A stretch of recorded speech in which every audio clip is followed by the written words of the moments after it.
여러분 안녕하십니까, 진성호입니다. 판사들의 전용 게시판 2판 4판이라고 있습니다. 판사들의 커뮤니티입니다. 익명으로 글을 쓰는 곳입니다. 2판 4판 이름도 재밌습니다. 그런데 지금 판사 게시판에는 김명수 대법원장을 비판하는 글들이 올라오기 시작했습니다. 그런데 이 중 가장 눈길을 끄는 것은 윤석열 총장 반의 반만이라도 닮아라, 이런 댓글이 떠오른다는 판사의 울부짖음이었습니다. 자, 임선건 부산고검 부장판사, 자, 탄핵 소추안이 가결됐습니다. 국회를 통과했습니다. 그런 가운데 임선건 부장판사가 건강상 이유로 사표를 냈는데도 사표를 수리하지 않고 반려하면서 탄핵을 이유로 됐습니다. 자, 지금 민주당 눈치를 보면서 사표도 수리하지 못하는 대법원장 김명수 대법원장을 지켜보는 판사들의 분노가 이 2판 4판 게시판에는 가득합니다. 자, 이제 검난에 이어서 범난이 일어날 조짐입니다. 문재인 정권 너무했습니다. 진짜 검찰이고 법원이고 자기들 마음대로 점령구처럼 특정 방향으로 끌고 가다 보니까 이제 여기저기서 사고가 터집니다. 그런데 이번에는 결코 그냥 넘겨서는 안 됩니다. 김명수 대법원장 쫓아내야 됩니다. 지금 판사들의 분노가 극에 달하고 있습니다. 진성호의 융단 폭격 시작합니다. 김명수 대법원장을 융단 폭격합니다. 방송에 앞서 아직 진성호 방송의 구독자가 아니신 분들은 붉은색 구독 버튼 눌러주십시오. 더 좋은 방송으로 보답하겠습니다. 자, 작년 5월 사표를 낸 임성건 판사, 국회 탄핵을 이유로 사표를 반려하고도 이를 부인하다가 새빨간 거짓말이 들통이 난 김명수, 이 사람을 우리가 대법원장이라고 인정해야 합니까? 자, 김명수 비판글이 지금 줄을 잇고 있습니다. 인터넷 이 판사 전용 익명 게시판 2판 4판에 대법원장님이라는 제목의 글이 올라왔습니다. 글 쓴 판사는 김명수 대법원장을 향해 판사가 극단적 상황에서 면담청에서 사표 내며 한 얘기를 어떻게 기억 못하느냐, 이제 법조 선배 조직과 수장과의 대화도 녹취하지 않으면 도리어 거짓말장이로 몰릴 위험을 무릅쓰고 살아야 하느냐, 이렇게 맹비난했습니다. 어떻게 언론에 거짓말을 하느냐, 필부필남 피고인처럼 명백한 증거가 없으면 내면의 진실도 없느냐, 증거를 들이대야 실토하느냐. 정말 김명수 대법원장은 비겁했습니다.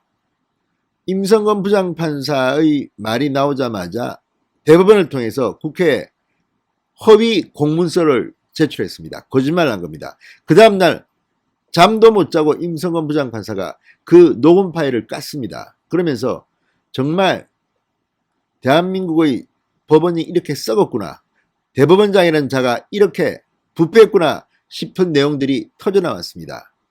이게 어떻게 대한민국의 대법원장입니까? 자, 김명수, 조선일보의 단독 보도입니다. 이 탄핵을 이유로, 국회 탄핵을 이유로 임 부장판사의 사표를 반려했다는 보도가 나가자 국회와 일부 언론에 그런 말 한 사실이 없다고 부인했다가 해당 발언이 담긴 녹취록이 공개되면서 부정확한 기억에 의존해 발언했다고 사과했습니다. 62세입니다. 지금 김명수 대법원장은. 기억 부정확. 자, 이 판사는 그래서 대법원장이 허위사실 명예훼손으로 임 부장판사로부터 고소 안 당하면 다행이다. 설령 이 국면을 모면하더라도 판사들에게 드러난 민낯은 어떡하실 건가요? 이렇게 비판했습니다. 자, 이 글에는 동주 댓글들이 이어졌습니다. 속이 후련하다. 한 판사는 대법원장의 민낯을 보았다는 게 충격일 뿐이다. 게다가 대법원장은 사과를 한 게 아니라 또 다른 거짓말로 덮으신 것이다. 또 다른 판사는 탄핵 때문이라는 이유로 사표를 수리했다고 말한 기억이 안 난다면 9개월간 무슨 명목으로 아픈 사람의 사직서를 수리하지 않고 갖고 있었느냐. 설마 사직서를 받은 사실조차 기억하지 못할 정도의 치매 상태는 아니실 텐데, 이렇게 비꼬았습니다. 자, 여당 일각에서 임 부장판사의 녹취록 공개를 비판하는 이 국회의원들에 대한 반박도 있었습니다. 한 판사는 대법원장이 가만히 있었으면 공개는 안 했을 것이다. 그런데 아니라고 거짓말까지 하는데 어떻게 하느냐. 또 다른 판사도 저라도 녹취록 있으면 공개했겠다. 자, 지금 민주당은 가증스럽게도 지금 임성근 부장판사의 녹취록 공개를 또 비겁하다고 공격하고 있습니다. 또 다른 판사는 대법원장님 투란 제목의 글을 올렸습니다. 앞선 게시글에 이어 이 김 대법원장을 저격한 내용입니다. 동일인이 썼는지는 모르겠습니다. 이번 사태에 대한 판사들의 비판이 릴레이로 이어지는 양상입니다. 그는 이 글에서 어제 일어난 일들로 저는 새벽에 잠이 벌떡 깨고 아침부터 화가 치밀어 오르는데 대법원장님은 쏘리 한마디 하고 발 뻗고 주무셨느냐. 지금이 정녕 양승태 대법원장 시절보다 더 정치 세력에서 독립됐고 인사는 더 공정해졌다고 말할 수 있느냐고 비판했습니다. 어제 인터넷에서 본 윤석열 총장 반의 반이라도 닮으라는 댓글이 자꾸 생각난다.